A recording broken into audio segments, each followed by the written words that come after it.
திருமாவளவன் என்னன்னு சொன்னார், மறுபடியும் பாஜக ஆட்சிக்கு வந்தால் சர்ச்சையை உடைச்சு விடுவாங்கன்னு சொன்னார். இதெல்லாம் 10 வருஷமாக பிரதமர் மோடி தான் இருக்கார். எந்த சர்ச்சையை உடைச்சார், எந்த மசூதியை இடித்தார், அதெல்லாம் சொன்னார். பைபிளை கொளுத்துவாங்க, குரானை எரிப்பாங்க, இப்படிலாம் பிரச்சாரம் பண்ணார். ஓப்பனாக பிரச்சாரம் பண்ணார். ஒரு எம்பி வேற, சிட்டிங் எம்பி, இப்படிலாம் பேசலாமா? இதுக்கு பேர் என்னது? இதுக்கு பேர் மதவெறியை தூண்டி விடுறதா? அந்த கிறிஸ்தவ முஸ்லீம் மக்கள் மத்தியில் மதவெறியை தூண்டி விட்டு அவங்க ஓட்டை அறுவடை பண்ணுறதுக்கு தானே இதை சொல்கிறாரு. ஸ்டெர்லைட் மாதிரியான விஷயங்கள்ல கூட சுப்ரீம் கோர்ட் மக்கள் பக்கம் தானே நிற்கிறாங்க. அவங்களுக்காக பேச மக்கள் பக்கம் எங்கே நிற்கிறாங்க? நானும் மக்கள் தான், நீங்களும் மக்கள் தான். அங்கே ஒரு கொஞ்சம் பேர் சேர்ந்து அதுக்கு ஒரு சதி திட்டம் தீட்டி சீனாவினுடைய கைக்கூலிகள் அது வேண்டான்னு சொன்னாங்க. இப்போ கதறிட்டு இருக்காங்கல்லாங்க. ஸ்டெர்லைட் ஆலையில் குறைபாடு இருக்குன்னு அதை நிவர்த்தி பண்ணணும். அந்த ஆலை குஜராத்தில் இருக்குல்ல. குஜராத்தில் நீங்கள் சொன்ன பாயிண்ட்டுக்கே வரேன். இதே ஆலை தானே குஜராத்தில் இருக்குது. அங்கே மட்டும் ஏன் மக்களை பாதிக்கல? அது நீங்கள் இதை பண்ணுறதுனால என்ன ஆகும்னா, இது மாதிரியான நிறுவனங்கள் தமிழ்நாட்டுக்கு வரமாட்டாங்க.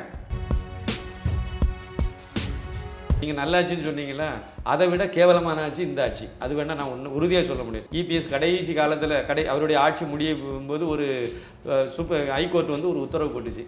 ஒரு தடவை யூஸ் பண்ணக்கூடிய பிளாஸ்டிக் பொருட்களை பைகள், பிளாஸ்டிக் பைகளெல்லாம் தடை செய்து ஒரு உத்தரவு போட்டாங்க. சென்னையில் அதை இபிஎஸ் அமல்படுத்தினால அந்த காளான் வாங்க போகிறதுலேருந்து ஆரம்பித்து இல்லைன்னா பூ வாங்குறது, காய்கறி வாங்குறது எல்லாத்துக்குமே கேரி பேக்கு நமக்கு தரமாட்டாங்க. இப்போ எல்லா இடமும் கேரி பேக்கு, பட்டி தோட்டி எல்லாம். ஒவ்வொரு சின்ன சின்ன பொருள் வாங்கினா கூட, டீ கடையிலேருந்து எல்லா கடையில் 2 வடை வாங்கினா கூட அதையும் கேரி பேக்கில் போட்டு நமக்கு தராங்க. ஏன் இதை இந்த ஆட்சினால் அதை கட்டுப்படுத்த முடியலை? ஸ்டாலின் காரால் ஏன் இதை தடை பண்ண முடியலை? அப்போ கையால் ஆகாத ஆளு தானே. எடப்பாடியை விட இவர் மோசமான ஆட்சியை தானே கொடுக்குறாரு.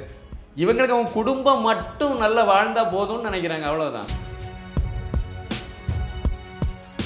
அந்த போக்குவரத்து துறையை பொறுத்த வரைக்கும் இந்த ஸ்டாலின் காரு அரசாங்கம் செய்த மிகப்பெரிய தப்பு இலவச பஸ் விட்டு. மிகப்பெரிய தப்பு சொல்ல முடியும். நிறைய பயனாளிகள் இருக்காங்க. யாரு பயனாளிகளா இருக்காங்க? அதுக்கு முன்னாடி அந்த இலவச பஸ் விடுறதுக்கு முன்னாடி அவங்க எல்லாம் நடந்து போயிட்டு இருந்தாங்களோ?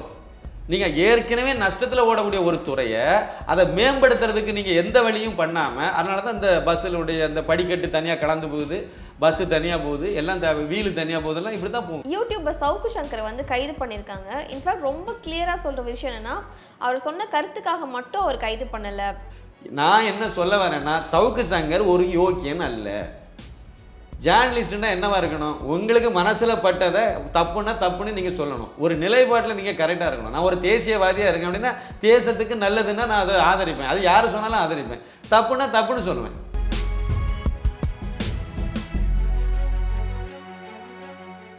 சேனல் 5 தமிழ் நேயர்களுக்கு வணக்கம். இன்றைய சிறப்பு விருந்தினர் அரசியல் விமர்சகர் சின்னப்பா கணேசன் அவர்கள். வணக்கம் சார். வணக்கம். சேனல் 5 தமிழ் நேயர்களுக்கு அன்பான வணக்கம். திமுக காங்கிரஸ் இந்த 2 கட்சிக்குமே ஒரு அயலக அணியில் இருக்கவங்கள தான் பிரச்சனை அப்படின்னே சொல்லலாம். தலைவலி. Yes sir. இப்போ காங்கிரஸோட ஓவர்சீஸ் பிரசிடென்ட் சாம் பிட்ரோடா ஒரு சர்ச்சைக்குரிய கருத்து வச்சிருக்காரு. அதாவது தென்னிந்தியவர்களை பற்றி ஒரு கருத்து சொல்லியிருக்காரு. அதை எப்படி சார் பார்க்கலாம்? அதாவது சாம் பிட்ரோட அதாவது அந்த ராஜீவ் காந்திக்கு நெருக்கமான நண்பர். அவர் மறைவுக்கு பிறகு அந்த குடும்பத்தோடு அவர் தொடர்பில் இருக்கக்கூடிய ஒரு முக்கியமான ஆள். காங்கிரஸில் ஒரு மூத்த தலைவர் தான் அவர். அயலக அணி தலைவர் அவர். இப்போ திமுகவில் நீங்கள் சொன்ன மாதிரி திமுகவில் அயலக அணி சென்னை மேற்கு மாவட்ட அயலக அணி துணை அமைப்பாளர், அவ்வளோதான். ஒரு சின்ன பதவி தான் அது. ஆனால் இவர் அப்படி இல்லை, மொத்த காங்கிரஸுக்கும் அயலக அணி தலைவரே ஜான் பிரிட்டோட தான்.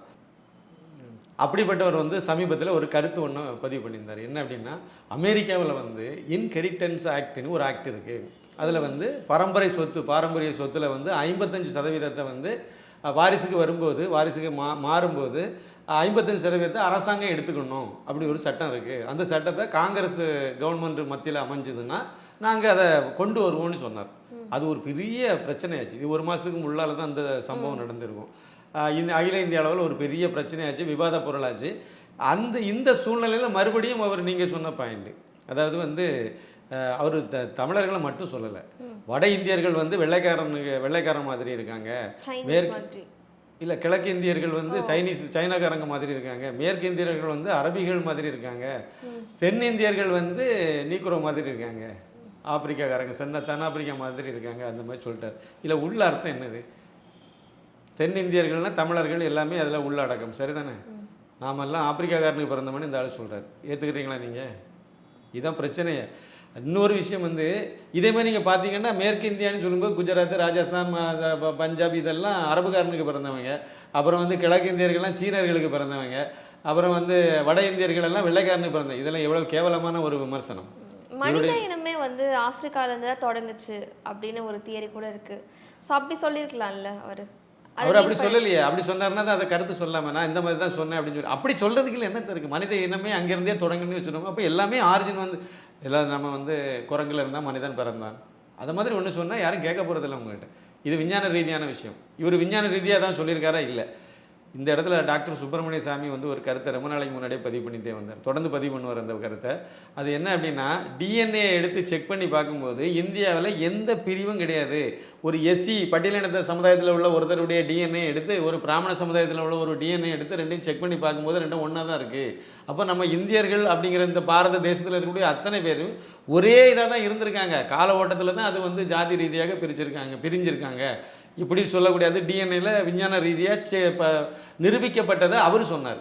ஜான் பிரிட்டோட வந்து அந்த எந்த மாதிரி விஞ்ஞான ரீதியான கருத்தை அவர் பதிவு பண்ணார். போகிற போக்கில் அவர் பாட்டு அடிச்சு விட்டுட்டு போயிட்டார்.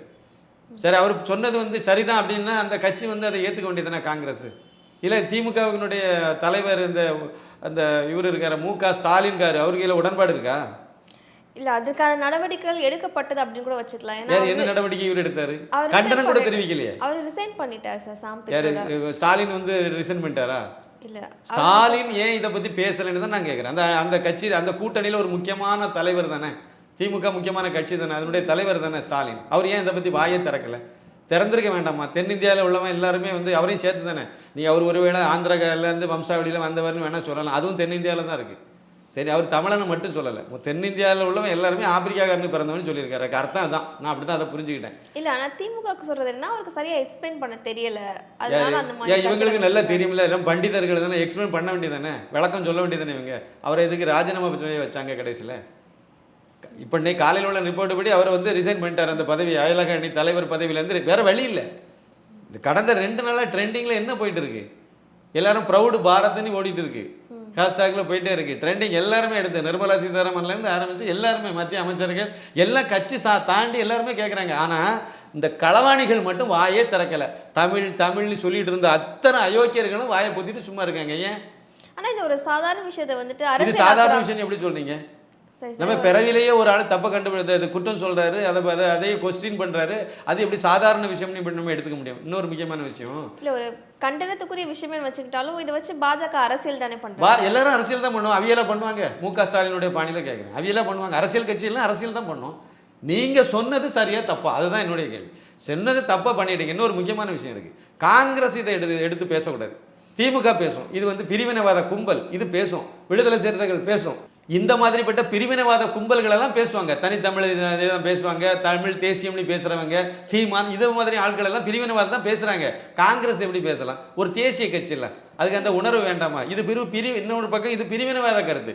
தென்னிந்தியர்கள் இப்படி, மேற்கிந்தியர்கள் இப்படி, கிழக்கிந்தியர்கள் இப்படி, வட இந்தியர்கள் இப்படி அப்படின்னு பிரிச்சிங்கன்னா அது ஒரு தேசமாக இருக்கக்கூடியது அப்படி கூறு போட்டு பிரிக்கிற ஒரு வேலை தானே. அது எப்படி ஏற்றுக்க முடியும்? அல்ல, இது மிகப்பெரிய கண்டனத்துக்குள்ளது. ஆனால் இதை வந்து தமிழ்நாட்டில் இருந்து இந்த தமிழை நாங்கள் தான் கண்டுபிடிச்சோம், தமிழன் வந்து எங்களோட இதுதான் அப்படின்னு சொல்லக்கூடிய ஆட்கள் ஒருத்தரும் வாயை திறக்கலைங்கிறது மிகப்பெரிய ஒரு குற்றச்சாட்டு தான். எனக்கு ஒரு வருத்தமான விஷயம் இது. அச்சு தாண்டி திமுகவினுடைய நிலைப்பாடு வேணால் அந்த கூட்டணிங்கிற மாதிரி கூட எடுத்துக்கலாம். ஆனால் அந்த மற்ற ஆர்வலர்கள் எல்லாம் எங்கே போனாங்க? எங்கே போய் ஒளிஞ்சிட்டு கிடக்குறாங்க? அவங்கெல்லாம் வாயை திறக்கவே இல்லை. யாருமே. அண்ணாமலையை தவிர ஒருத்தரும் வாயை திறக்கலை. ஏன்? அண்ணாமலை தான் கண்டிச்சு ஒரு பெரிய நீண்ட ஒரு ட்வீட்டை அவர் தான் பண்ணியிருக்காரு, அறிக்கையை வெளியிட்டிருக்காரு. வேறு யாருமே வாயை திறக்கலையே. ஏன் அவங்களுக்கு அந்த உணர்வே இல்லையா? அரசியல். ஆனால் பிரதமர் கூட குஜராத், ராஜஸ்தான் மாநிலங்களில் மதம் சார்ந்த ஒரு பிரச்சாரத்தில் தான் ஈடுபடுறாரு. அது ஒரு பிரிவினைவாத பேச்சு தானே. அதாவது மதம் சார்ந்ததுன்னு எப்படி சொல்கிறீங்க? உண்மையை சொன்னால் மதம் சார்ந்ததுன்னு ஆகிடுமா? எந்த ஒரு பாயிண்ட் சொல்லுங்கள். அவர் மதம் சார்ந்து தான் ஒரு பிரச்சாரம் பண்ணார். ஏதாவது ஒரு உதாரணத்தோடு சொல்லுங்கள், அதுக்கு விளக்கம் சொல்லுவோம். இல்லை, எஸ்சி எஸ்டிக்கு கொடுக்க வேண்டிய மேம்பாட்டு நிதியெல்லாம் எடுத்து இஸ்லாமியர்களுக்கு கொடுக்குறாங்க அப்படின்னு காங்கிரஸ்காரங்க கொடுத்தாங்களா? இல்லை, 2006 பிரதமர், அப்போதைய பிரதமர் மன்மோகன் சிங் வந்து வளங்கள், இந்திய வளங்கள் எல்லாம் எடுத்து நாங்கள் இது கொடுக்கணும்னு சொன்னாங்க. அது மாதிரி இன்னொன்று சொல்கிறேன், இங்கே யாருக்குமே தெரியலைன்னு நினைக்கிறேன். தமிழ்நாட்டில் வந்து முஸ்லீம்களுக்குன்னு இடஒதுக்கீடு இருக்குது தெரியுமா? 3% இடஒதுக்கீடு தமிழ்நாட்டில் இருக்குது. யாருமே அதை விவாத பொருள் ஆக்கலை, விவாதம் ஆக்கலை. கருணாநிதி ஏற்கனவே கொடுத்து வச்சிருக்காரு. மத ரீதி எப்படி கொடுத்தாரு? கிறிஸ்தவங்களுக்கும் கொடுத்தார். கன்னியாகுமரியிலேருந்து குடிபிடிச்சிட்டாங்க எங்கள் ஊர்லேருந்து. ஐயையோ எங்களுக்கு வந்து இந்த 3.5% இடஒதுக்கீடுலாம் கொடுத்தோன்னா எங்களுக்கு பெரிய பாதிப்பு வந்துடும், அதனால் வேண்டான்னு சொல்லிட்டாங்க. அங்கே இருக்கக்கூடிய கிறிஸ்தவங்க வேண்டான்னு சொன்னதுனால தமிழ்நாட்டில் கிறிஸ்தவங்களுக்கு அவர் கொண்டு வந்த இடஒதுக்கீடை நிப்பாட்டிட்டாங்க. ஆனால் முஸ்லீம்களுக்கு இடஒதுக்கீடு இருக்குது. மதத்தின் அடிப்படையில் எப்படி நீங்கள் இடஒதுக்கீடு கொடுக்குறீங்க? நீங்கள் தப்பு செய்கிறீங்களா? நீங்கள் இந்த மாதிரி மதத்தின் அடிப்படையில் இடஒதுக்கீடு கொடுக்குறது தப்புன்னு சொல்லக்கூடிய பாஜகக்காரங்க தப்பு சொல்கிறாங்க, குற்றவாளியா? யார் குற்றவாளி? மதத்தின் அடிப்படையில் எப்படி பிரிக்கிறீங்க? அம்பேத்கர் வந்து சட்டத்தை கொண்டு வந்தார், இடஒதுக்கீடு தான் கொண்டு வந்தார் அப்படின்னா ஒடுக்கப்பட்ட மக்கள் ரொம்ப பின்தங்கி இருக்காங்க, அவங்களெல்லாம் முன்னேறணும்னு கொண்டு வந்தார், ஒரு நல்ல நோக்கம்தான். ஆனால் அதை நடைமுறையில் எப்படி படுத்தி வச்சுருக்காங்க? இந்தியாவோட அரசமைப்பிலே சொல்லியிருக்க விஷயம்னா மைனாரிட்டியோட ரைட்ஸை ப்ரிசர்வ் பண்ணலாம், கன்சர்வேஷன் ஆஃப் மைனாரிட்டி ரைட்ஸ் இருக்குதானே சார்? அப்போ அவங்களுக்கு வந்துட்டு ஒரு மைனாரிட்டிக்குன்னு என்ன இது இருக்குது சொல்லுங்கள்? எதுக்கு மைனாரிட்டிக்கு நம்ம இங்கே வந்து என்ன பிரச்சனை அவங்களுக்கு மைனாரிட்டிக்கு? நான் சொல்கிறேன், கன்னியாகுமரி மாவட்டத்தில் இந்துக்கள் நாங்கள் மைனாரிட்டி, அவங்க பாதிக்கு மேலே போயிட்டதா கிளைம் பண்ணுறாங்க கிறிஸ்தவங்க, நாங்கள் மைனாரிட்டி. அப்போ எங்களுக்கு வந்து நீங்கள் என்ன கொடுக்க போகிறீங்க? வடகிழக்கு மாநிலத்தில் பல மாநிலங்களில் வந்து இந்துக்கள் மைனாரிட்டி, கேரளாவில் 35% மைனாரிட்டி, அதை தாண்டி வந்துட்டாங்க கிறிஸ்தவங்க முஸ்லீம்கள். அப்படி பார்க்கும்போது அங்கே இது காஷ்மீரில் இந்துக்கள் மைனாரிட்டி. அப்போ அந்த மைனாரிட்டிக்கு நீங்கள் என்ன கொடுத்துருக்கீங்க? மைனாரிட்டின்னு எப்படி நீங்கள் இது பண்ணுறீங்க? உலக அளவில் எடுத்தீங்கன்னா இந்துக்கள் மைனாரிட்டி, இந்திய அளவில் எடுத்தீங்கன்னா இந்துக்கள் மெஜாரிட்டின்னு சொல்லலாம். ஆனால் நீங்கள் தமிழக அளவில் எடுத்தீங்கன்னா இந்துக்கள் வந்து மெஜாரிட்டி நீங்கள் கிளைம் பண்ண முடியும். கன்னியாகுமரி மாவட்டத்தில் எடுக்கும்போது, காஷ்மீரில் எடுக்கும்போது, வடகிழக்கு மாநிலங்கள் பல்வேறு மாநிலங்கள் இருக்குது, வடகிழக்கு மாநிலத்தில் இந்துக்கள் வந்து மைனாரிட்டி தான். அப்போ அங்கே வந்து நீங்கள் எப்படி மைனாரிட்டியுடைய சட்டத்தை அங்கே எப்படி நீங்கள் நடைமுறைப்படுத்தீங்க? அந்த சட்டமே தப்புன்னு நான் சொல்கிறேன். இது ஒரு மதசார்பற்ற நாடு தானே, எல்லாரும் சமம் தானே.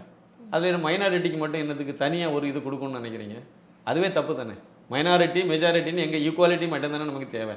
அப்போ அதுவே பாகுபாடு படுத்துறது மதத்தின் அடிப்படையில், ஓட்டுக்காக, ஓட்டு பிச்சைக்காக காங்கிரஸ் களவாணிகள் செய்த சதி இது.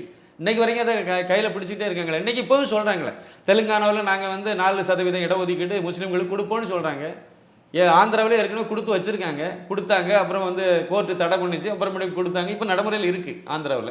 இதை தான் எல்லா இடமும் கொண்டு வரணும்னு சொல்கிறாங்க. முஸ்லீம்களுக்கு அவங்களுடைய ஓட்டுக்காக இந்த மாதிரி செய்யும்போது நீங்கள் வந்து அதிலிருந்து இந்துக்களை காப்பாற்ற வேண்டாமா? மத ரீதியாக நீங்கள் பிளவுபடுத்தும் போது, அதாவது நான் ஒன்று கேட்குறேன், கிறிஸ்தவங்க சர்ச்சில் சொல்கிறத கேட்டு ஓட்டு போட்டால் அது மதவாதம் கிடையாது, அது மத உரிமைன்னு எடுத்துக்கலாமா? முஸ்லீம்கள் வந்து ஜமாத்தில் சொல்லி, அந்த ஜமாத்தில் இருக்கக்கூடியவங்க சொல்லி முடிவெடுத்து நீங்கள் திமுகவுக்கு தான் ஓட்டு போடணும்னு சொன்னால் அது வந்து மதசார்பின்மை, அது அவங்களுடைய உரிமை, அப்படி தானே? ஆனால் இந்துக்காரன் வந்து நாங்கள் பிஜேபி ஓட்டு போகிறோன்னு எவனை இப்போ யாரையும் சொல்லலை வெளியே.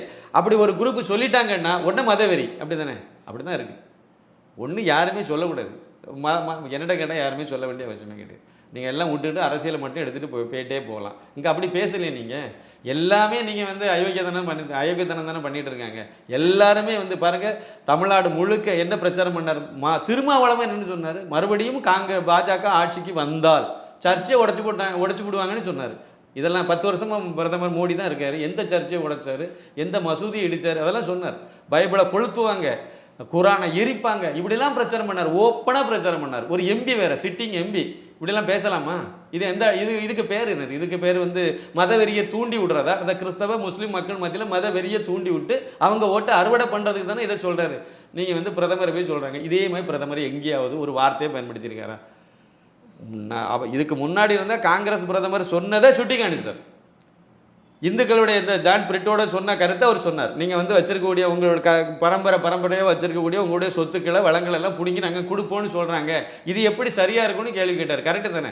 இன்றைக்கி வந்து இன ரீதியாக பிரிக்கிறாங்க, தேசத்தை பிரிக்கிறாங்கன்னு சொல்கிறாரு. இதில் என்ன மதவாதம் இங்கே என்ன வருது? பிரிவினவாதம் எங்கே வருது? அவர் எல்லாரும் ஒன்றா தானே பார்க்குறாரு. அதனால் என்னை பொறுத்த வரைக்கும் பிரதமர் அதை பண்ணலை. இவங்க சொல்கிறது கவுண்டர் கொடுக்குறதெல்லாம் அவங்க எடுத்து திசை திருப்பி விட்றாங்க. ஆனால் நம்ம மக்கள் மத்தியில் அது போய் சேர்ந்துட்டு இவங்க என்னெல்லாம் மோசடி பண்ணுறாங்களோ அதெல்லாம் போய் சேர்ந்துட்டு, அதனால் அது இனிமேலும் இதே மாதிரியான கதையை சொல்ல முடியாதுன்னு நான் நினைக்கிறேன். தெலுங்கானாவோட சிஎம் ரேவந்த் ரெட்டி சமீபத்தில் ஒரு இன்டர்வியூ கொடுத்திருந்தாரு. அதில் அவர் சொல்லியிருந்த விஷயம் என்னன்னா, டெஸ்லா மாதிரியான கம்பெனிஸ் வந்து தெலுங்கானாக்கு வரணும்னு நினைக்கிறாங்க, பட் அதெல்லாம் வந்துட்டு இடம் மாற்றி குஜராத்துக்கு அனுப்புகிறாங்க. பாஜக மேலே வந்து ஒரு பெரிய அக்யூசேஷன் வைக்கிறாரு. ஒரு சிஎம்ஏ அப்படின்னு சொல்லும் போது, ஒரு சிஎம்ஏ இப்படி கிளைம் பண்ணும்போது அது ஒரு யோசிக்க வேண்டிய ஒரு விஷயமா தானே இருக்குது. இன்ஃபேக்ட் நிறைய பேர் சொல்கிற குற்றச்சாட்டும் அதுதானே. இதில் வந்து அதாவது குஜராத்துக்கு மட்டும்தான் பிரதமர் வந்து முக்கியத்துவம் கொடுத்து, அவர் அங்கே முதலமைச்சராக இருக்கும்போதே அங்கே வந்து தொழில்துறையை முன்னேற்றிட்டார். அப்போவே வந்து அவர் சர்வதேச அளவில் உள்ள இன்வெஸ்டர்ஸ் எல்லாம் அங்கே கொண்டு வந்து நிறைய இன்வெஸ்ட்மெண்ட்லாம் கொண்டு வந்து அதை டெவலப் பண்ணார் குஜராத்தை. அதனால் குஜராத்துக்கு வந்து எப்போவுமே அதுக்கு தேவையான வசதிகள் அப்போவுமே பண்ணி கொடுத்துட்டாங்க. தமிழ்நாட்டை ஏகப்பட்ட போராட்டம் நடத்திட்டு இருந்தாங்க. அதனால் இங்கே இருக்கக்கூடிய கார் கம்பெனி எல்லாம் வந்து ஆந்திராவை தூக்கி நகர்ந்தது. கடந்த எடப்பாடி பழனிசாமி அவர்கள் முதலமைச்சராக இருந்தபோது மு.க. ஸ்டாலின் காரு நடத்தின போராட்டத்தினால, அவர் தூண்டி விட்ட போராட்டத்தினால இங்கே வந்து ஒரே துடுகாடாக மாற்றிட்டு இருந்தனால இங்கே வந்த கார் கம்பெனியெல்லாம் கூட அங்கே போச்சுது. அப்படி தான் போச்சுது. இதில் முடிவெடுக்க வேண்டியது யார்?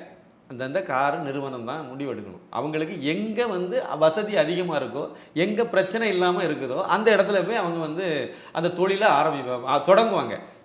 பணத்தை தானே இன்வெஸ்ட் பண்ண போகிறாங்க, லாபம் பார்க்கணுன்னு தானே அவங்க வருவாங்க. அதில் வந்து பிரதமர் வந்து குஜராத்துக்கு கொண்டு போங்கன்னு சொன்னார்னா, அப்போ ஊபிக்கு ஏன் பிரதமர் கொண்டு போய் சொல்லலை, ராஜஸ்தானுக்கு ஏன் கொண்டு போய் சொல்லலை, மத்திய பிரதேசத்துக்கு ஏன் கொண்டு போய் சொல்லலை, சத்தீஸ்கருக்கு ஏன் கொண்டு போய் சொல்லலை, மகாராஷ்டிராவுக்கு ஏன் கொண்டு போய் சொல்லலை? இல்லை, ஆனால் ஒரு மகாராஷ்டிராலையோ தமிழ்நாட்டிலையோ இல்லாத ஒரு இன்ஃப்ராஸ்ட்ரக்சர் குஜராத்தில் இருக்கா? கண்டிப்பாக இருக்குது. அங்கே எல்லா வசதியும் இருக்குது. தமிழ்நாட்டில் வந்து இங்கே இப்போ அந்த கடந்த 3 வருஷத்தில் மட்டும்தான் எந்த போராட்டம் இல்லை. அதுக்கு முன்னாடி என்ன நடந்துட்டு இருந்துச்சுங்க? எதுக்கு ஸ்டெர்லைட் ஆலையை மூடினீங்க சொல்லுங்கள்? அது ஒரு தொழிற்சாலை தானே. ஸ்டெர்லைட் ஆலையை மூடினால அது மாதிரியான எந்த தொழிலாவது தமிழ்நாட்டு பக்கம் தலை வச்சு படுப்பாங்களா சொல்லுங்கள்? சிலிகுரி இதில் மேற்கு வங்காளத்தில் சிலிகுரியில் வந்து டாட்டா வந்து நானோ கார் திட்டத்தை அங்கே தான் தொடங்கினாங்க. அங்கே நடத்தின அந்த பிரச்சனைனால அவங்களால அங்கே தொழில் செய்ய முடியாதனால நேராக ஷிஃப்ட் பண்ணி குஜராத்துக்கு கொண்டு போனார். அப்போவே குஜராத்துக்கு கொண்டு போனார். எதுக்கு? அங்கே தான் எனக்கு வசதி. லாஸ் தான். அங்கே தொடங்கின முதல் இன்வெஸ்ட் பண்ணது எல்லாமே, இன்ஃப்ராஸ்ட்ரக்சர் உருவாக்குனது எல்லாமே வேஸ்ட்டாக போச்சு. இருந்தாலும் குஜராத்துக்கு வாங்கன்னு அன்னைக்கு மோடி கூப்பிட்டார் குஜராத் முதலமைச்சராக. இவர் அங்கே போய் தொழில் தொடங்கினார். குஜராத்லேருந்து தான் நானோ கார் வெளியே வந்துச்சு. ஆனால் ஸ்டெர்லைட் மாதிரியான விஷயங்கள்ல கூட சுப்ரீம் கோர்ட் வந்து மக்கள் பக்கம் தானே நிற்கிறாங்க. அவங்களுக்காக பேச மக்கள் பக்கம் எங்கே நிற்கிறாங்க? நானும் மக்கள் தான், நீங்களும் மக்கள் தான். அங்கே ஒரு கொஞ்சம் பேர் சேர்ந்து அதுக்கு ஒரு சதி திட்டம் தீட்டி சீனாவினுடைய கைக்கூலிகள் வந்து அது வேண்டான்னு சொன்னாங்க. இப்போ கதறிட்டு இருக்காங்கல்லாங்க. நான் ஒன்று கேட்குறேன், ஸ்டெர்லைட் ஆலைனால என்ன பிரச்சனை? கேன்சர் வந்துச்சுன்னு சொன்னாங்க. அது உண்மையாது கிடையாது. ஒரு குழந்தை இறந்து போன குழந்தைய தூக்கி கொண்டு வச்சு பிரச்சாரம் பண்ணாங்க, போராட்டம் பண்ணாங்க. கேன்சர்னால செத்து போன குழந்தை அது வந்து இந்த ஸ்டெர்லைட் ஆலைனால தான் செத்து போச்சுன்னுலாம் சொன்னாங்க. உண்மையிலேயே அங்கே வந்து ஸ்டெர்லைட் ஆலைனால அந்த மாதிரி பிரச்சனை இருக்கா? இல்லை. இன்னொரு விஷயம் கேட்குறேன், இந்த இதெல்லாம் இருக்குல்ல, தோல் கம்பெனிகள்லாம் இருக்குல்ல, இது நிறுவனங்கள், இந்த கம்பெனிகள் எல்லா இதுலேயுமே அந்த கழிவு நீரை சுத்திகரித்து தான் வெளியே விடணும். இதுதான் அரசாங்கத்தினுடைய விதிமுறை. அப்படி தான் ஒவ்வொரு கம்பெனியும் ஆரம்பிக்கணும். இந்த கம்பெனிகள் எல்லாம் இப்போதைக்கு வந்து தமிழ்நாட்டில் இருக்கக்கூடிய சாயப்பட்டறை கம்பெனிகள் இல்லைன்னா தோல் கம்பெனிகள் எல்லாமே, வாணியம்பாடி பக்கத்தில் இருக்க தோல் கம்பெனி எல்லாமே வந்து அந்த அரசாங்க விதிமுறைப்படி தான் கரெக்டாக அதெல்லாம் வந்து சுத்திகரித்து தான் அந்த தண்ணியெல்லாம் வெளியே விடுறாங்களான்னா இல்லை. ஏன்னா அந்த சுத்திகரிக்கிறதுக்கு உதாரணத்துக்கு சொல்கிறேன், சுத்திகரிக்க ஒரு 2 கோடி ரூபாயில் இன்வெஸ்ட்மெண்ட் பண்ணி ஒரு மிஷினை வைக்கணும் அப்படின்னா ஒரு 10 லட்சம் ரூபா அந்த திமுக அந்த ஏரியாவில் உள்ள எம்எல்ஏ எம்பிஎல் அமைச்சர்களுக்கு அவங்க வந்து லஞ்சம் கொடுத்துட்டாங்கன்னா, கட்டிங் கொடுத்துட்டாங்க அப்படின்னா இவங்க அதை பற்றி கண்டுக்கவே மாட்டாங்க. அதிகாரிகளையும் அதே மாதிரி ஒரு 2 லட்சம் 3 லட்சம் கொடுத்தாங்கன்னா போதும், யாருமே அதை பிரச்சனை ஆக்க மாட்டாங்க. பாதிக்கப்பட்டதெல்லாம் மக்கள். தமிழ்நாடு முழுக்க இதான் நடைமுறையில் இருக்குது. எங்கேயாவது ஒரு இடத்துல இதை சுத்திகரித்து கரெக்டாக விடுறாங்கன்னு சொல்லுங்கள்? கிடையாது. இதே மாதிரி தான் ஸ்டெர்லைட் ஆலை. அதில் உங்களுக்கு ஏதாவது மாசு கட்டுப்பாடு மாசு வருதுன்னா அதை தானே சரி பண்ணணும். எனக்கு காலில் ஒரு கட்டி இருக்குன்னா நீங்கள் வந்து காலை அதை ஆப்ரேஷன் பண்ணி எடுப்பீங்களா, இல்லைனா காலையே வெட்டி எடுக்க சரின்னு சொல்லுவீங்களா? ஸ்டெர்லைட் ஆலையில் குறைபாடு இருக்குன்னா அதை நிவர்த்தி பண்ணணும். அந்த ஆலை குஜராத்தில் இருக்குல்ல, குஜராத்தில் நீங்கள் சொன்ன பாயிண்ட்டுக்கே வரேன். இதே ஆலை தானே குஜராத்தில் இருக்குது, அங்கே மட்டும் ஏன் மக்களை பாதிக்கல? அது இதே ஸ்டெர்லைட் ஆலை தானே, காப்பர் கம்பெனி தானே, அங்கே மட்டும் எப்படி இது வந்து இயங்கிக்கிட்டு இருக்குது? அங்கே மட்டும் மக்களை பாதிக்கலை, தூத்துக்குடிக்காரனை மட்டும் அது வந்து பாதிக்குதுன்னு அங்கே ஏதோ ஒரு வேற ஒரு வேதி இருக்குல்ல. இதுதான் காரணம். நீங்கள் இதை பண்ணுறதுனால என்ன ஆகும்னா, இது மாதிரியான நிறுவனங்கள் தமிழ்நாட்டுக்கு வரமாட்டாங்க, தொழிற்சாலைகள் வரமாட்டாங்க. வந்தால் நீங்கள் இடைஞ்சல் கொடுப்பீங்க அப்படின்னு சொன்னால் எப்படி வருவாங்க? ஆனால் உண்மையிலே இவங்களுடைய நோக்கம் சீனாவினுடைய கைக்கூலிகள். இவங்க வந்து காப்பர் வந்து சீனாவில் நம்ம பிச்சை எடுக்கணும். இந்தியா காப்பர் அங்கேருந்து இறக்குமதி பண்ணிகிட்டு இருக்கோம். அதனுடைய 44% இவங்க பூர்த்தி பண்ணாங்க. நம்முடைய இந்திய தேவைகளில் 44% வேதாந்தா நிறுவனம் பூர்த்தி பண்ணிட்டு இருந்துச்சு. இப்போ நீங்கள் அதில் ஒரு முக்கியமானது தான் ஸ்டெர்லைட் ஆலை. தூத்துக்குடியை நீங்கள் க்ளோஸ் பண்ணனால இப்போ இந்த ஈடு கட்டுறதுக்கு நீங்கள் சீனாட்டிலேருந்து வாங்கிட்டு இருக்காங்க. அப்புறம் நீங்கள் வெளிநாட்டுக்கு வேறு மற்ற நாடுகளுக்கெல்லாம் இப்போ வாங்குறதுக்கெல்லாம் ஏற்பாடு பண்ணி இப்போ அடுத்த கட்டத்துக்கு போயிட்டாங்க. அந்த சீனாவினுடைய அந்த ஏற்றுமதியையும் இந்தியாவுக்கு அதை அங்கேருந்து வாங்குறது மூலமாக நம்ம பணம்லாம் அங்கே போகிறதுக்கு தான் இவங்க வழிவகை பண்ணிட்டு இருந்தாங்க. காங்கிரஸும் சரி கம்யூனிஸ்டும் சரி அதை இப்போ கையில் எடுத்த அத்தனை அயோக்கியர்களும் அப்படி தான். இன்றைக்கு மட்டும் என்ன ஆகி போச்சுது? இன்னும் ரொம்ப தூரத்துக்கெல்லாம் நீங்கள் யோசிக்க வேண்டாம். இந்த கோவன்னு ஒருத்தர் நல்ல பாட்டெல்லாம் பாடிட்டு நடந்தார், கம்யூனிஸ்ட். ஊற்றி கொடுத்த உத்தமின்னு சொல்லி ஜெயலலிதா இருக்கும்போதே நேரடியாகவே இந்த சாராய இதை வச்சு பாடினார். அந்த ஆள் எங்கே போனார்? செத்து போயிட்டாரா? இல்லை உயிரோட தானே இருக்கார்? இப்போ சாராயத்தெல்லாம் இங்கே வந்து எல்லாம் நிப்பாட்டி விட்டாங்களா? நவீன ரக பீர்கள்லாம் வந்துட்டு இருக்கல, எங்கே போனார்? நந்தினின்னு ஒரு பொண்ணு, அந்த மூதேவி இப்போ எங்கே போச்சுது? மதுரையில் தானே இருக்குது. சட்டம் படித்தவங்க இவங்க எல்லாம். அந்த சாராயத்தெல்லாம் இவங்கெல்லாம் சாராய ஒழிப்பு போராளிகள், மது ஒழிப்பு போராளிகள் எங்கே போனாங்க?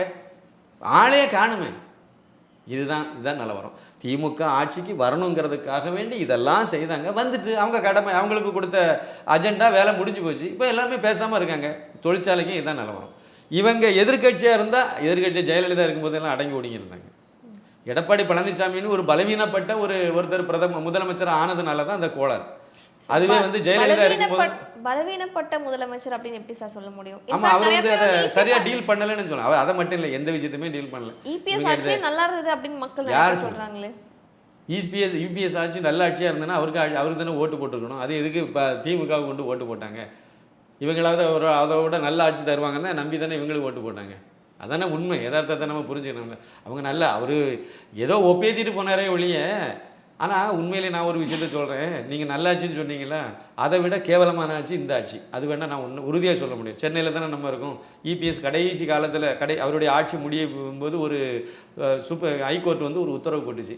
ஒரு தடவை யூஸ் பண்ணக்கூடிய பிளாஸ்டிக் பொருட்களை வந்து பிளாஸ்டிக் பைகளெல்லாம் வந்து தடை செய்து ஒரு உத்தரவு போட்டாங்க. சென்னையில் வந்து அதை இபிஎஸ் அமல்படுத்தினால அந்த காளான் வாங்க போகிறதுலேருந்து ஆரம்பித்து, இல்லைனா பூ வாங்குறது, காய்கறி வாங்குறது எல்லாத்துக்குமே கேரி பேக்கு நமக்கு தரமாட்டாங்க. நம்ம தான் பை கொண்டு போகணும். இல்லைனா அவங்க தரமாட்டாங்க. இல்லை பேப்பரில் கட்டி தருவாங்க, நம்ம எடுத்துகிட்டு போகணும். இந்த மாதிரி சொன்னாங்க. நம்மளும் பேப்பர்லாம் கொண்டு போகணும். இல்லை பை கொண்டு போய் வாங்கிட்டு வந்தோம். நான் வாங்கியிருக்கேன். இதெல்லாம் நடைமுறையில் இருந்துச்சு. இப்போ தானே 3 வருஷத்துக்கு முன்னாடி தானே நடந்தது. இப்போ ஏன் வந்து அந்த இதை கட்டுப்படுத்த முடியல? இப்போ எல்லா இடமும் கேரி பேக்கு, பட்டி தோட்டி எல்லாம். ஒவ்வொரு சின்ன பொருள் வாங்கினா கூட, டீ கடையிலேருந்து எல்லா கடையில் 2 வடை வாங்கினா கூட அதையும் கேரி பேக்கில் போட்டு நமக்கு தராங்க. ஏன் இதை வந்து இந்த ஆட்சினால் அதை கட்டுப்படுத்த முடியலை? அதே கேரி பேக் தானே. அந்த கேரி பேக் வந்து மனித குலத்துக்கே நாசம் விளைவிக்கிறதுங்கிறதுனால தானே கோர்ட்டே வந்து அதை தடை பண்ணுது. அப்போ அந்த ஆட்சினால், இந்த திமுகவினால, இல்லைன்னா இந்த ஓங்கோல் இவர் இளவரசர் இல்லை முதலமைச்சர் எடுங்க மு.க. ஸ்டாலின் காரால் ஏன் இதை தடை பண்ண முடியலை? அப்போ கையால் ஆகாத ஆளு தானே. எடப்பாடியை விட இவர் மோசமான ஆட்சியை தானே கொடுக்குறாரு. இல்லைன்னா பெட்டராக ஆட்சி கொடுத்துருக்காருன்னா வேற ஒரு உதாரணம் சொல்லுங்கள். கிடையாது. இவங்களுக்கு அவங்க குடும்பம் மட்டும் நல்லா வாழ்ந்தால் போதும்னு நினைக்கிறாங்க, அவ்வளோதான். ஆனால் நல்ல ஆட்சியெல்லாம் கிடையாது இவங்க ஆட்சி. எடப்பாடி ஆட்சி அதனால் இதை விட பிரமாதமான ஆட்சி இல்லை. ரெண்டையும் கம்பேர் பண்ணும்போது அதை விட இது கேவலமாக இருக்குன்னு வேணால் நம்ம எடுத்துக்கலாம். மறுபடியும் அவர் திறமையான ஆட்சியெல்லாம் பண்ணியிருந்தால் 8 வழி சாலையெல்லாம் அன்றைக்கி நடைமுறைக்கே வந்திருக்கும். இன்றைக்கி எல்லாம் சேலத்துக்கெல்லாம் போகிறதுக்கு மிகப்பெரிய அளவில் வளர்ச்சி பாதைக்கு அது கொண்டு போயிருக்கும். அது அவ்வளோதையும் ஒரு சரியாக கையாளாதனால தான், கையாளாகாத தனத்தினால தான் அந்த 8 வழி சாலையை அவ்வளோ பெரிய போராட்டத்தெல்லாம் வளர்த்து விட்டு எங்கேயோ கொண்டு சேர்த்து அதை இல்லாமல் பண்ணி நிறுத்தி வச்சுருக்காங்க. திமுக ஆட்சி பற்றி பேசிகிட்டு இருந்தீங்க. சமீபத்தில் கூட முதலமைச்சர் ஸ்டாலின் அவர்கள் வந்து சொல்லியிருந்தாங்க, இன்னைக்கூட 3 ஆண்டு கால ஆட்சி நிறைவடையுது, இது ஒரு சொல்லாட்சி இல்லை செயலாட்சி அப்படின்னு சொல்லியிருக்காரு. அந்த ஸ்டேட்மெண்ட் எப்படி பார்க்குறது? சொல்லாட்சியும் கிடையாது, செயலாட்சியும் கிடையாது. இது இந்த இந்த ஆட்சி வந்து ஒரு கூறுகட்ட ஆட்சின்னு நான் சொல்லுவேன். எந்த வகையிலையாவது ஏதாவது ஒரு வகையில் ஒரு செக்டாருக்கு நல்லது நடந்திருக்குன்னு சொல்லுங்கள். அரசு ஊழியர்கள்லேருந்து ஆரம்பிப்போம். அரசு ஊழியர்கள், ஆசிரியர்கள் சந்தோஷமாக இருக்காங்களா? இல்லை. போக்குவரத்து துறை ஊழியர்கள் சந்தோஷமாக இருக்காங்களா? இல்லை. போக்குவரத்து துறை ஆனால் இவங்களாம் தான் சார் எப்போவுமே திமுகவுக்கு ஒரு ஸ்ட்ராங் ஓட்டர்ஸாக இருக்காங்க. ஆமாம், ஓட்டு அவங்க தான் போட்டாங்க. அதனால தான் இப்போ வாயில வயிற்றுல அடிச்சுட்டு இருக்காங்க. ரொம்ப வேதனையான ஒரு விஷயம் என்ன தெரியுமா? அரசு ஊழியர்கள், போக்குவரத்து துறை ஊழியர்கள் இருக்காங்க தெரியுமா? அவங்க ரிட்டையர்ட் ஆன பேர் எல்லாத்து கம்பெனிலையும் எங்கே ரிட்டையர்ட் ஆனாலும் அதில் உள்ள அரியர்ஸ் எல்லாம் உடனே கையில் கொடுத்து செட்டில்மெண்ட் ஒன்று கொடுத்து அனுப்பிடுவாங்க. எல்லா துறையிலையும் ஆசிரியர்களுக்கும் அப்படி தான், அரசு ஊழியர்களுக்கும் அப்படி தான், எல்லாத்துக்கும் அப்படி தான். அரசு துறை, ப்ரைவேட்டில் கூட அதேமாதிரி தான். உங்களுக்கு ரிட்டையர்மெண்ட் வருதுன்னா உடனே ஒரு மாதத்துக்குள்ளால உங்களுக்குள்ள பிஎஃப் அது இது என்னெல்லாம் ஒன்றுமோ எல்லாம் எல்லாத்தையும் கையில் கொடுத்து விட்டுருவாங்க. ஆனால் அந்த போக்குவரத்து துறை ஊழியர்கள் மட்டும் 10 வருஷம் 12 வருஷம் காத்திருக்காங்க. அவனுடைய செட்டில்மெண்ட்டை வாங்குறதுக்கு காத்திருக்காங்க. கடைசி மாதம் அவங்க ரிட்டையர்ட் ஆகும்போது அவங்க கையில் கிடைக்கிறது அந்த கடைசி மாதத்துக்கான சம்பளம் மட்டுமே. இப்போ கூட நிறைய போராட்டம்லாம் பண்ணாங்க, ஆனால் எல்லாமே சுமூகமாக முடிஞ்சதா தானே? என்னத்தை முடிஞ்சதுக்கு விதவரை கொடுக்கல. ஏன்னா நல்லா தெரியும் இந்த விஷயத்தை பற்றி. இன்னொரு இதுவும் நடந்துட்டு இருக்கு. அந்த போக்குவரத்து துறை இதில் வந்து இன்னைக்கு ரிட்டையர்ட் இந்த மாதத்தில் ஒரு டெப்போ இதில் வந்து 8 பேர் ரிட்டையர்ட் ஆகுறாங்கன்னா அந்த 8 பேருக்கு நீங்கள் 8 பேர் திருப்பி கொடுக்கணும்ல. கொடுக்கல. 4 பேர் 3 பேரை கொடுக்குறாங்க. வேறு டெப்போவில் இருக்கக்கூடியவங்கள டெம்பரரி பணியாளர்களை பிடிச்சி இங்கே அனுப்பி விடுறாங்க. நடந்துச்சு கன்னியாகுமரி மாவட்டத்தில். அனுப்பி நேரடியாக போயிட்டு வந்தேன், அதனால் சொல்கிறேன். அப்போ இதை வந்து எப்படி சரி பண்ணுவாங்க? அவங்க என்ன பண்ணுவாங்க சொல்லுங்கள்? அந்த ஊழியர்களுடைய வேலை திறன் என்ன இருக்கும்? ஏதோ நம்ம வந்து திருடனுக்கு தேள் கொட்டுற மாதிரி அவங்க இருக்காங்க. அரசு ஊழியர்கள், ஆசிரியர்கள் எல்லாருமே. ஏன்னா அவங்க தானே திமுக ஆட்சியை கொண்டு அரியணையில் உட்கார வச்சாங்க. இப்போ அவங்களுக்கே அதை கேட்டு பார்க்குறாங்க. எலெக்ஷனுக்கு முன்னாடி சொன்னாங்க நாங்கள் எல்லாம் பண்ணிடுறோம். நாங்கள் என்னத்தை பண்ணாங்க? முக்கியமான ஒரு விஷயம் என்ன தெரியுமா? அந்த போக்குவரத்து துறையை பொறுத்த வரைக்கும் இந்த மு.க. ஸ்டாலின் அரசாங்கம் செய்த மிகப்பெரிய தப்பு இலவச பஸ் விட்டது. மிகப்பெரிய தப்புன்னு சொல்ல முடியும். நிறைய பயனாளிகள் இருக்காங்க. யார் பயனாளிகளா இருக்காங்க? அதுக்கு முன்னாடி அந்த இலவச பஸ் விடுறதுக்கு முன்னாடி அவங்க எல்லாம் நடந்து போயிட்டு இருந்தாங்களோ? பஸ்ல தானே போயிட்டு இருந்தாங்க. 10 ரூபா கொடுத்து ஒரு 10 கிலோமீட்டர் தூரத்துல பயணம் பண்றதுக்கு முடியாத லெவல்ல ஆட்களே கிடையாது. இன்னைக்கு 1000ல் 1 இருக்குமான்னு எனக்கு தெரியல. உண்மையான விஷயம் தான். 10 ரூபா கொடுத்து போக முடியாத அளவுக்கு யாருமே கிடையாது. ஒரு டீனுடைய விலை 10 ரூபா. அந்த 10 ரூபா செலவு பண்ணி போகக்கூடிய முடியாத அளவில் யாருமே கிடையாது. பஸ் கட்டணம் மிக மிக குறைவு. அது முடியாதவங்கன்னு இல்ல, பட் அந்த பணத்தை சேமிச்சு வச்சுக்கலாம் இல்லையா? என்னது 10 ரூபாயை சேமிச்சு என்னத்தை பண்ணுவாங்க? கல்யாணம் நடத்தி விடுவாங்களோ? இல்ல, ஒரு 1000 ரூபாய் கொடுத்ததுல நாங்க ஆபரேஷன் பண்ணலாம் கதை விட்ட மாதிரி இருக்குது. இல்ல, டெய்லி வேலைக்கு போற பெண்களுக்கு வந்து அது உதவியா தானே இருக்க போகுது. வேலைக்கு போறாங்கல்ல, அவங்களுக்கு சம்பளம் கிடைக்குமே. 10 ரூபா கொடுக்கல அவங்களுக்கு என்னத்தை வந்துட போகுது? ஆட்டோவில் போயிட்டு இருந்தாங்க தெரியுமா? இல்லை முக்கியமாக பாதிப்பு இப்போ எங்கே போய் நிற்கிது தெரியுமா? அந்த இலவச பேருந்துன்னு இதை விட்டதுனால ஆட்டோவுடைய தொழில் பாதிப்புக்குள்ளாயிருக்கு. தமிழகம் முழுக்க சென்னையிலேருந்து யாரை வேணாலும் ஆட்டோ டிரைவரை கூட்டு கேளுங்க, இந்த இதை சொல்லுவாங்க. இதுக்கு முன்னாடி வந்து ஆட்டோவில் போனவங்க பல பேர் வந்து பஸ்ஸை பயன்படுத்தியிருக்காங்க. அப்போ ஆட்டோவில் போகக்கூடிய அளவுக்கு வசதியானவங்கலாம் இதை யூஸ் பண்ணுறாங்க. தவறான இது தானே இது. நீங்கள் வந்து ஏழைகளுக்கு கொடுக்கணும்னா ஏழைகளுக்கு போங்க. ஒரு 60 வயசுக்கு மேலே உள்ள ஒரு ஆண் பெண் யாராக இருந்தாலும் நீங்கள் இலவசமாக பஸ்ஸில் போங்கன்னா ஒரு லாஜிக் இருக்குது. ஏன்னா அவங்களுக்கு வருமானம் வராது. பல வீட்டில் வந்து அவங்களுக்கு வந்து அந்த 10 ரூபாய்க்கு கூட அவங்க போராட வேண்டிய சூழ்நிலைலாம் இருக்கும். அது ஆணுக்கும் இருக்கும் பெண்ணுக்கும் இருக்கும். அந்த அளவுக்கு மரியாதை இல்லாத ஒரு சூழ்நிலையில் வருமானம் இல்லைன்னா மரியாதை இருக்காது. ஏதோ வீட்டில் கொடுக்குற சோத்தை தின்னுட்டு கிடக்குங்கிற மாதிரி தான் அந்த பலருக்கு அப்படி இருக்குது. அந்த மாதிரிப்பட்டவங்களுக்கு நீங்கள் ஒரு முதியோருங்கிற அடிப்படையில் நீங்கள் கொடுத்தீங்கன்னா ஒரு லாஜிக் இருக்குது. நீங்கள் கொடுத்ததுனால என்ன ஆகுது தெரியுங்களா? அவங்க வந்து ரொம்ப வசதியானவங்க, ஆசிரியர்கள், அரசு எல்லாரும் தான் பஸ்ஸில் போகிறாங்க இலவசமாக. பெண்ணாக இருந்தால் போதும், அவ்வளோதான். அவங்க ஏழையாக இருக்கணும்னு ஒன்றும் கட்டுப்பாடு கிடையாது. அப்போ அதுக்கு முன்னாடி ஆட்டோவில் போனவங்களெல்லாம் பஸ்ஸை பயன்படுத்தினால ஆட்டோ டிரைவர்களுக்கு இப்போ அந்த வேலை வந்து பாதியாக குறைஞ்சி போச்சு. ஆட்டோ ஓட மாட்டேங்குது. அது ஒரு பக்கம். இன்னொரு பக்கம் நீங்கள் இந்த இலவச பஸ் விட்டனால அரசாங்கத்துக்கு வந்த வருமானமும் போச்சுது. பாதியாக குறையும்ல. பெண்களுக்குன்னு விட்டுட்டீங்க. 10 ஆண் 10 பெண்ணு தானே ஒரு பஸ்ஸில் வர முடியும் ஆவரேஜாக. அப்போ அதில் பாதி வருமானம் நின்று போச்சு இல்லை? நீங்கள் ஏற்கனவே நஷ்டத்தில் ஓடக்கூடிய ஒரு துறையை அதை மேம்படுத்துறதுக்கு நீங்கள் எந்த வழியும் பண்ணாமல், அதனால தான் இந்த பஸ்ஸினுடைய அந்த படிக்கட்டு தனியாக கலந்து போகுது, பஸ்ஸு தனியாக போகுது, எல்லாம் வீலு தனியாக போகுதெல்லாம் இப்படி தான் போகும். வேறு வழி கிடையாது. இல்லை, இன்ஃபேக்ட் பல கிரிட்டிசிசம் இருந்தாலும் மாணவர்களுக்கு வந்து காலை உணவு திட்டம், அதுக்கப்புறம் பெண்களுக்கு புதுமை பெண் திட்டம், இதெல்லாம் வந்துட்டு ஒரு பாராட்டக்குரிய விஷயமா தானே இருக்குது. காலை உணவு திட்டம் வந்து என்ன பொறுத்த வரைக்கும் தேவையில்லாத திட்டம். மதிய உணவு திட்டம் ஓகே. காலையில் 10 மணிக்கு தான் ஸ்கூல் ஆரம்பிக்குது. 10 மணிக்கு நீங்கள் வந்து எந்த குழந்தைக்கும் வீட்டிலேருந்து அனுப்பும்போது சாதம் கொடுக்காம சாப்பாடு கொடுக்காம அனுப்புவீங்களா? நீங்கள் எந்த இப்போ ஏழையாக இருக்கட்டும், எவ்வளவு கஷ்டப்பட்ட சூழ்நிலையில் இருக்கட்டும், அவங்க வேணால் பட்டினி இருப்பாங்க. ஆனால் குழந்தைக்கு காலையிலே இப்போ உணவு கொடுத்துருவாங்க. நீங்கள் எல்கேஜிலேருந்து ஆரம்பிச்சு, இல்லை 1ஆம் வகுப்புலேருந்து ஆரம்பிச்சு 5ஆம் வகுப்பு வரைக்கும் போகக்கூடிய குழந்தைன்னு வச்சுருங்க. 10ஆம் வகுப்பு வரைக்கும் வச்சுடுங்க. பிள்ளைகள் படிக்க போகுதுன்னு சொன்னால் காலையில் இவங்க பட்டினி கிடந்தாலும் அந்த குழந்தைக்கு சாப்பாடு கொடுத்துருவாங்க. கொடுத்து தான் அனுப்புவாங்க. இன்னொன்று 10 மணி வரைக்கும் எந்த குழந்தை பட்டினியாக வச்சுருப்பாங்க? இவங்க சோறு போடுறாங்கன்னு 10 மணி வரைக்கும் காத்திருப்பாங்களா? கொடுத்து தானே அனுப்புவாங்க. அப்படின்னா இது எக்ஸ்ட்ரா தானே போகுது. இந்த சாப்பாடு திருப்பி ஒருக்கா கொடுக்குறீங்க. அதை கொடுக்குறனால அங்கே 1 மணி நேரம் வேஸ்ட் ஆகும். அவங்க ஏதோ 10 மணிக்கு ஆரம்பிக்கிறாங்கன்னா அவங்கள 9 மணிக்கே வர சொல்ல முடியுமா? வரமாட்டாங்க. ஆசிரியர்கள்லாம் 9 மணிக்கே வாங்கன்னா வருவாங்களா? வரமாட்டாங்க. அப்போ 10 மணி தான் வருவாங்க. 10 மணி தான் சாப்பாடும் கொடுப்பீங்க. அப்போ 10லேருந்து 11 வரைக்கும் என்னென்ன வேலை நடக்கும்? சோறு ஊட்டுறது தான் நடக்கும். காலை உணவு இல்லாமல் யார் பட்டினி கிடக்கிறா சொல்லுங்கள்? எல்லா கிராமத்துலேயும் எல்லாம் சாதம் குடிக்கிறதுக்கு ஒரு குவார்ட்டரு 150 ரூபா வச்சுருக்கீங்க. நீங்கள் அதை நிப்பாட்டினாலே போதும். காலை உணவு நீங்கள் கொடுக்க வேண்டிய காலை உணவு ஏற்கனவே கொடுத்துட்டு தான் இருக்காங்க. அதனால் மறுபடியும் சொல்கிறேன், அது வந்து நான் கிராமத்தில் பிறந்தவன், நான் மதிய உணவு சாப்பிட்டு வளர்ந்தவன், படித்தவன். அதனால் எனக்கு நல்லா தெரியும் அதில் உள்ளது. எங்கள் குடும்பத்தில் நீங்கள் இன்னொன்று ஓரளவுக்கு கொஞ்சம் வசதி கொஞ்சம் வறுமை கோட்டில் கொஞ்சம் பரவாயில்லாமல் வந்துட்டாலே அவங்க ப்ரைவேட் ஸ்கூலில் வந்து குழந்தைய சேர்த்துடுறாங்க. அந்த அளவுக்கு தான் கிராமத்துலலாம் போயிட்டுருக்காங்க. அரசாங்க பள்ளிக்கூடத்தில் படிக்கிறது வந்து ரொம்ப கீழ் தட்டத்தில் உள்ளவங்க தான் படிச்சுட்டு இருக்காங்க. கொஞ்சம் வசதியானாலே அவங்க ப்ரைவேட்டில் படிக்கிறாங்க. அந்த அரசாங்கத்தில் பள்ளியில் படிக்கிறவங்களும் பெரும்பாலும் எல்லாருமே சாப்பாடுலாம் கொடுக்குறாங்க. அப்படி தேடி பார்த்தா ஒரு 100ல் 1 1000ல் 1 தேருமான்னு எனக்கு தெரியல. அப்படி இருந்துச்சுன்னா நீங்கள் அவங்கள கண்டுபிடிச்சி அவங்களுக்கு நீங்கள் ஏதாவது ஏற்பாடு பண்ணிங்கன்னா சந்தோஷமாக இருக்கும். இப்போ நீங்கள் இந்த இலவச பஸ்ஸு கொடுத்தீங்களா, கோடீஸ்வர வீட்டு பொம்பளைகளெல்லாம் இலவசமாக பஸ் பயணத்தை பயன்படுத்துது. பெண்ணு தானே, குவாலிஃபிகேஷன் தகுதியாக தானே கொடுத்துருக்கீங்க. அவங்க பயன்படுத்திட்டு போகிறாங்க. இதனால் பயன்படுத்துகிறாங்க. இதனால் என்ன லாபம்? அரசாங்கத்துக்கு என்ன லாபம்? இல்லைன்னா அந்த திட்டத்தினுடைய நோக்கம் தான் என்ன? சீரழிவு. அந்த துறையே நாசமாக போகுது. அதை தான் காலை உணவு திட்டமும் தேவையில்லாதது. இது மூலமாக கொஞ்சம் கான்ட்ராக்ட் வரும், கொஞ்சம் பேருக்கு கமிஷன் கிடைக்கும் திமுக காரனுக்கு. இதை தவிர வேறு என்ன நன்மை நடக்கணும்? அதனால் இது ரிஜெக்டட். இதில் வந்து நல்லதுன்னு நம்ம எடுத்துக்க முடியாது. யூடியூபர் சவுக்கு சங்கரை வந்து கைது பண்ணியிருக்காங்க. இன்ஃபேக்ட் ரொம்ப கிளியராக சொல்கிற விஷயம் என்னென்னா, அவர் சொன்ன கருத்துக்காக மட்டும் அவர் கைது பண்ணலை. இன்ஃபேக்ட் அவர்கிட்ட கஞ்சா ஏதோ இருந்ததாக சொல்கிறாங்க. குறிப்பிட்ட அமௌண்ட்டுக்கு மேலே.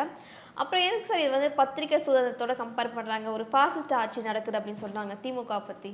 இல்லை, அதாவது நான் என்ன சொல்கிறேன் அப்படின்னா, சவுக்கு சங்கர் கைது பண்ணதுக்கு வெளியே சொன்ன காரணம் என்னென்னா, பெண் போலீஸ்காரங்களை இழிவுபடுத்தினார். அதே மாதிரி காவல்துறை அதிகாரிகளை வந்து அவர் தரைக்குறைவாக விமர்சனம் பண்ணார். அதுதான் வந்து அவர் பேட்டியில் அப்படி இந்த மாதிரி சொல்லியிருந்தார் அப்படிங்கிறது தான் காரணமாக சொல்லப்படுது.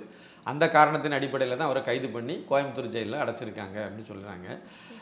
எனக்கு அதில் ஒரு சில தகவல்கள் வந்து சொல்ல வேண்டியது இருக்குது. என்ன அப்படின்னா, சவுக்கு சங்கர் வந்து 2011 2021 வரைக்கும் திமுகவுக்கு ஆதரவான ஒரு பிரச்சார பீரங்கியாக தான் அவர் இருந்தார். அவர் அந்த அந்த இதில் தான் இருந்தார். திமுகவுக்கு தான் முழுக்க இது பண்ணார். மோடிக்கோ இல்லைன்னா அதிமுக எல்லாம் எதிரான பிரச்சாரத்தை பண்ணார்.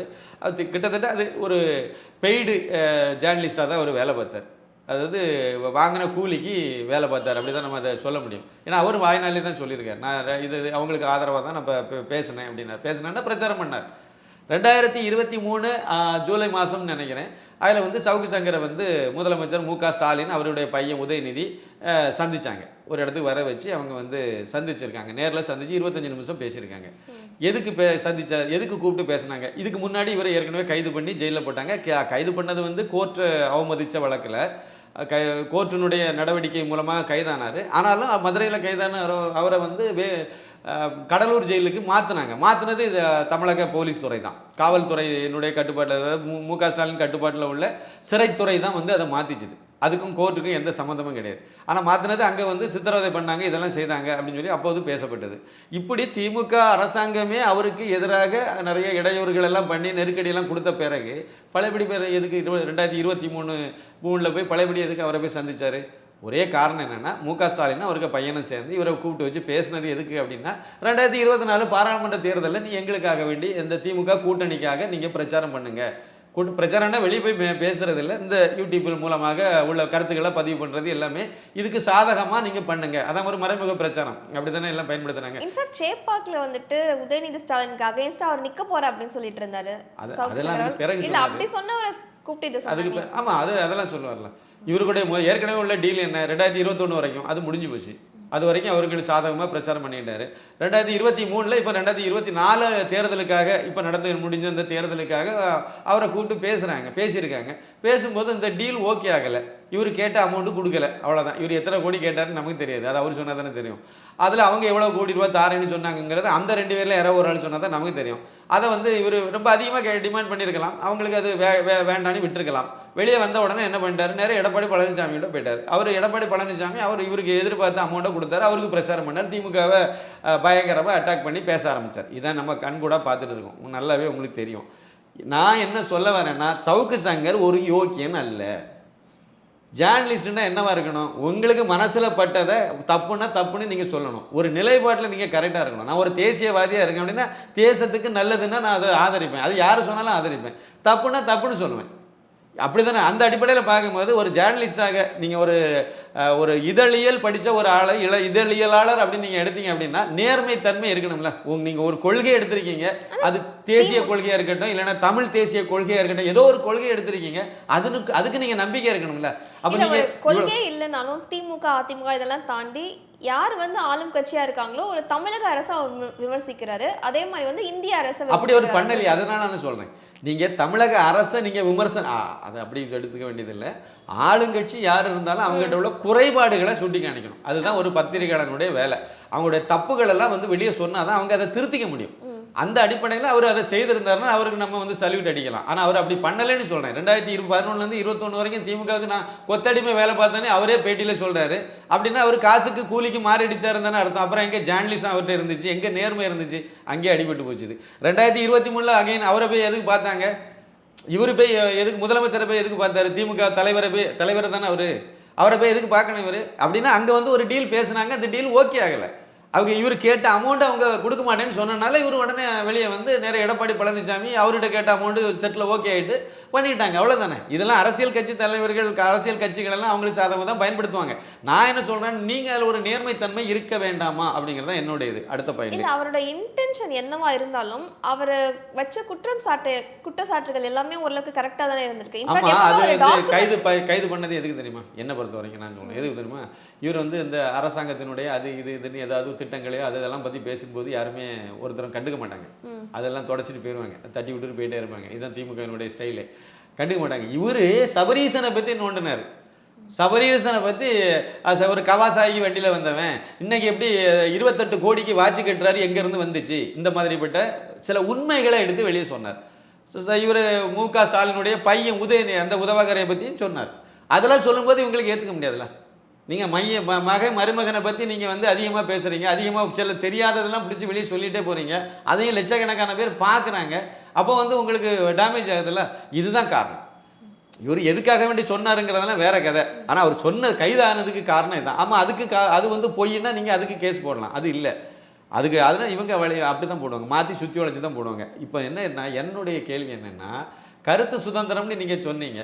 அப்போ அவர் எந்த வகையில் வேணால் இருந்துட்டு போட்டும். நீங்கள் உங்கள் பாயிண்ட்லேயே வரேன். அவருடைய கருத்தை அவர் பதிவு பண்ணுறாரு. அதை தாங்கிக் கொள்ளக்கூடிய இது வந்து மனப்பான்மை வந்து நம்முடைய மு.க. ஸ்டாலின் அரசாங்கத்துக்கு இல்லை. அப்படி தான் நம்ம இதை எடுத்துக்க முடியும். அதை விட கேவலமாக ஒரு வேலை பார்த்துருக்காங்க. கோயம்புத்தூர் ஜெயிலில் வந்து மனநலம் பாதிக்கப்பட்டவங்க இருக்காங்கல்ல, அந்த குற்றவாளிகளை அடைக்கக்கூடிய செல்லில் கொண்டு, அதுக்கு தனி செல்லு இது, அதில் கொண்டு போய் சவுக்கு சங்கரை அடைச்சிருக்காங்க. இது தப்பு தானே? நீங்கள் வந்து டாக்டர்கிட்ட சர்டிஃபிகேட்லாம் வாங்கிட்டு தான் போகிறீங்க. அவரெல்லாம் நல்லா ஆரோக்கியமாக இருக்கார், நல்லா இருக்கார், நார்மல்னு கொடுத்த பிறகு தான் நீங்கள் ஜெயிலே அடைக்க முடியும். அப்படி கொண்டு போய் நீங்கள் அவரை அடைக்கிறீங்க. அப்படி அடைக்கும் போது நீங்கள் ஏன் மனநலம் பாதிக்கப்பட்டவங்க செல்லில் கொண்டு அடைக்கிறீங்க? அப்போ வந்து இது வந்து இந்த திராவிடியா மாடல் அரசாங்கத்தினுடைய மிகப்பெரிய தப்பு தானே. இது வந்து ஏற்றுக்க முடியாது. அவருக்கு மேலே 1000 இதை சொல்லுவோம், குற்றச்சாட்டை சொல்லுவோம். ஆனால் சவுக்கு சங்கரை அங்கே அடைச்சதில் எனக்கு உடன்பாடு கிடையாது. அது வந்து ஏற்றுக்க முடியாது. யாராக இருந்தாலும் தப்பு தான். அது மு.க. ஸ்டாலின் செய்த உடனே சரியாயிருமா? அடுத்து 2வது பாயிண்ட், அவர் அங்கே வச்சு கையை உடைச்சிருக்காங்க, கையை முறிச்சிருக்காங்க. அதுக்கு வந்து அவருடைய லாயர் கோபாலகிருஷ்ணன் வந்து அதே மேஜிஸ்ட்ரேட் கோர்ட்டில் போய் அந்த ஆதாரத்தோடு அவர் மனு தாக்கல்லாம் பண்ணி அதுக்கு ஒரு விசாரணை அவர் வச்சு, அந்த விசாரணைக்கு வந்து 3 வக்கீல்களை வச்சு விசாரணை நடத்தி அதையும் அறிக்கையை வந்து அவங்க தாக்கல் பண்ணிட்டாங்க.